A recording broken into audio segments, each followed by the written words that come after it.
Tem mensagem pra gente aí, Vitão? Aí a gente tem que pôr o fone e vai sair na caixinha aí. Então ele vai pôr na caixinha e vamos ver o que estão falando pra gente. Vamos ver então. Pô, cara, obrigado por vir aí. Não, eu que agradeço. Você me oferece um dos maiores podcasts do Brasil pra eu vir várias vezes. Você sabe que tem gente que estaria... Não, você sabe.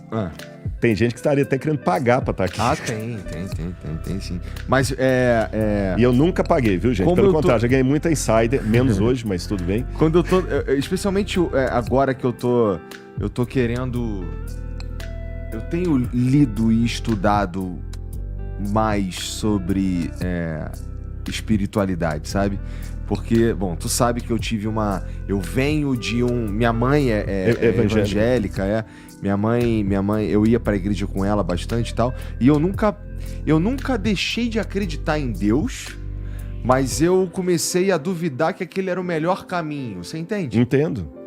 Então, eu tô querendo entender. E aí você me ajuda. Então, obrigado. Glória a Deus. E nas orações, pode contar comigo sempre. Tá bom, eu conto. Vamos lá, Vitão, dá play aí na primeira. Que conversa bacana, Igor. Só quero te dizer, cara, Jesus te ama muito, considera tudo como perda. Você vai alcançar muitas vidas ainda para Cristo. E Pastor Rodrigo, eu queria dizer o seguinte: eu acredito muito que o anticristo, ele vai vir do judaísmo porque ele vai ser reconhecido como Mashiach, como Messias pelo povo judeu. E para que isso aconteça, ele precisa enganar o povo judeu como uma pessoa que cumpriu tudo aquilo que já está escrito. Então, não acredito que ele vai vir do cristianismo, acredito que ele vai vir do judaísmo. Não falou o nome, né? Não tem... Ô Daniel, não, é verdade. Ó, a ideia do Daniel tem um grupo de teólogos que pregou principalmente o dispensacionalismo, que eles vão nessa linha. Lembra aquele Tim LaHaye que escreveu Deixados para Trás, depois virou filme e tudo mais? É nessa linha, mais ou menos. Nossa, esse filme é velhão, Rodrigão. Já virou velhão? Nossa, agora... Com todo respeito. Não. Mas é velhão, maluco. Não, eu era um moleque. Eu lembro que eu vi esse filme aí numa das primeiras igrejas que minha mãe foi. Não, eu assustei. Foi o dia que eu fui assistir o Gladiador e fiquei sabendo que o primeiro Gladiador já tinha passado, já tinha uma eternidade, né? Mas a ideia do Daniel, tem realmente muitos teólogos que pensam como ele, que o anticristo virá do judaísmo, etc, que vai enganar o judaísmo. Eu conheço a ideia, Daniel, e realmente tem muitos teólogos que falam isso. Você pode até entrevistar algum dessa linha aqui também, para não ficar só o meu discurso. Eu, particularmente, tenho dificuldade com essa visão, Daniel. Vou te falar por quais razões. Letra A. Em nenhum lugar da Bíblia fala que o anticristo vai enganar o judaísmo. Essa expressão não está na Bíblia. Fala que ele vai enganar, fala o diabo se transforma em anjo de luz para enganar, se possível, os eleitos. Não é isso? Aí, ó.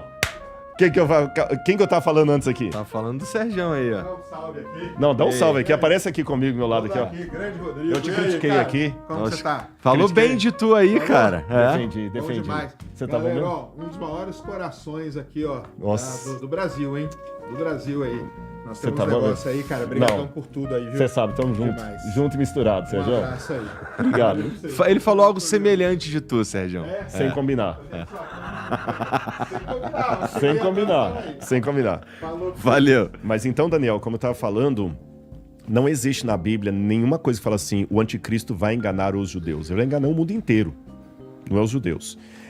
Alguns que defendem a questão que o anticristo virá do judaísmo, pegam isso com base na ideia de que ele vai se sentar no santuário de Deus, ostentando como se fosse o próprio Deus. O santuário de Deus é Jerusalém. Só que quando Paulo fala santuário ali, ele usa a palavra naos. Naos é o santuário que é aplicado nas cartas paulinas para a igreja. Tá. Tanto é que ele fala, vós sois o santuário de Deus, que o Espírito Santo habita em vocês. Quando fala-se do templo de Jerusalém, é hieros, é outra palavra grega, tá certo? Mas aqui eu deveria ter mais tempo para discutir tudo isso, mas de qualquer maneira, repito, eu não acredito nessa visão. Eu até vejo essa visão, Daniel, só uma última coisa para dizer aqui, essa visão dispensacionalista eu até considero um pouco antissemita.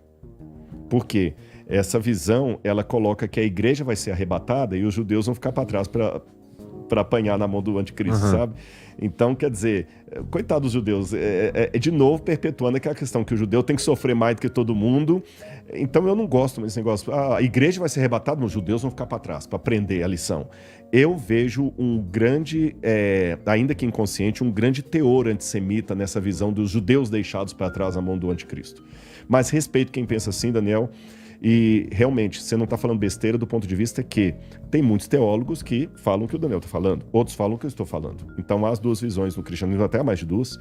Agora, sendo como o Daniel acredita, ou como eu acredito, que nós possamos estar do lado do Cordeiro. Isso sim. Poder enxergar, né? Exatamente. Tem mais aí, Vitão? Então dá-lhe. Felipe Chaves mandou uma mensagem pelo Pix. Rodrigo, você tem conhecimento das escavações que acontecem atualmente em Ur-Nimrud, Iraque. Tem interesse de conhecer estes locais? Acerca da existência de Alexandre, o Grande, sua fala foi correta?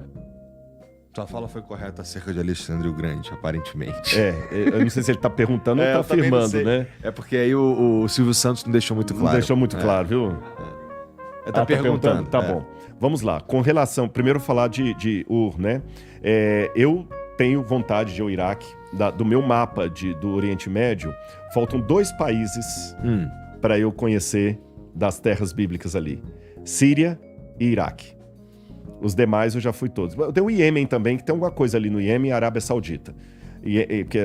A Arábia Saudita, mais ou menos, eu não vou entrar no mérito da questão, mas assim, dos principais ali, eu conheço o Irã, eu conheço a Turquia, eu conheço Israel, eu conheço o Líbano, conheço a Jordânia, conheço o Egito, a Itália, boa parte da Europa Ocidental, mas eu não conheço a Síria e o Iraque pelos motivos óbvios. Né? Consegui o Irã, consegui o Líbano, mas o Iraque eu não consegui.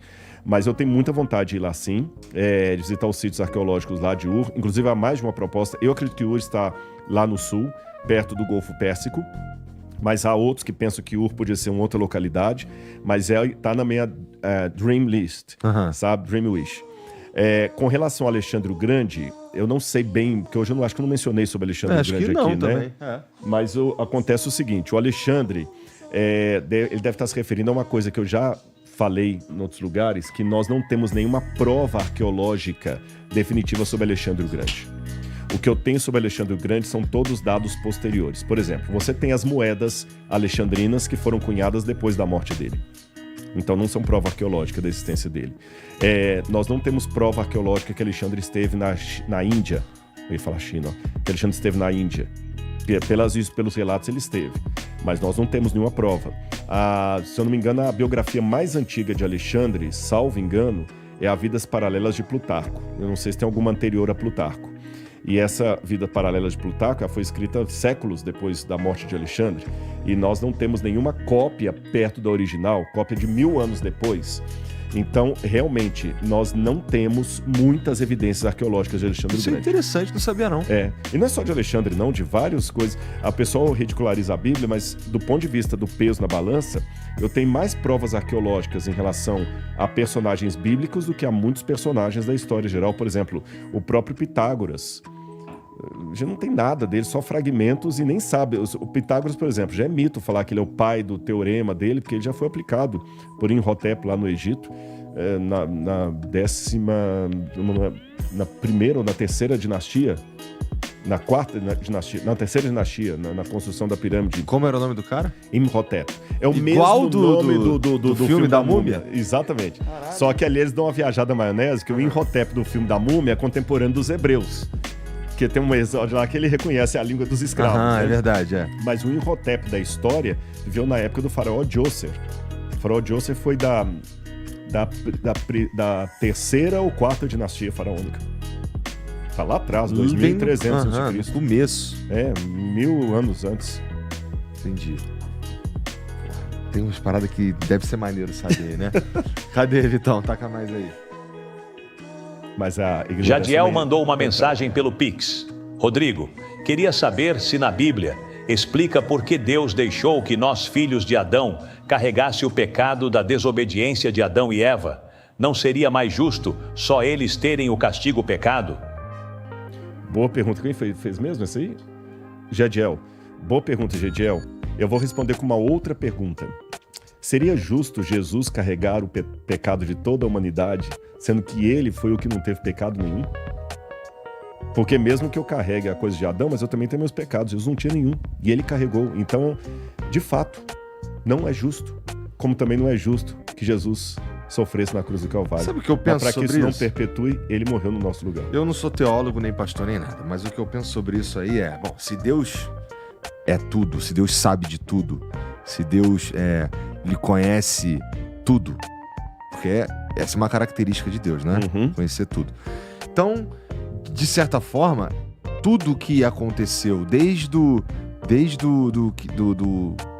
que acontece no Éden ao sacrifício de Jesus, fazia parte do plano. Correto. Não, em tese. Veja bem. Fazia parte do plano, mas a gente tem que tomar cuidado como coloca isso, senão você cria um determinismo. É verdade.